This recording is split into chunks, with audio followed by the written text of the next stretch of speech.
ناصر بشیر صاحب کا کچھ کلام ہے، آپ کی خدمت میں پیش کیا دیتا ہوں۔ سیلاب کی لپیٹ میں ہر شہر آ گیا، لگتا ہے خشکیوں کی طرف بہر آ گیا۔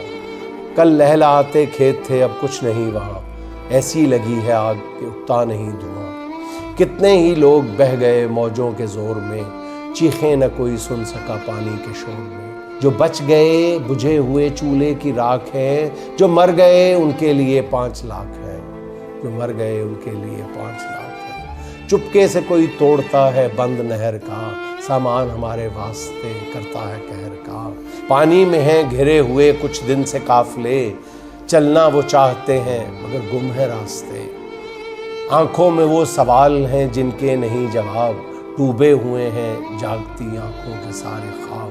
ناصر بشیر بات سمجھ میں یہ آئی ہے، ہم نے سزا یہ جرم ضعیفی کی پائی ہے، ہم نے سزا یہ جرم ضعیفی کی پائی ہے۔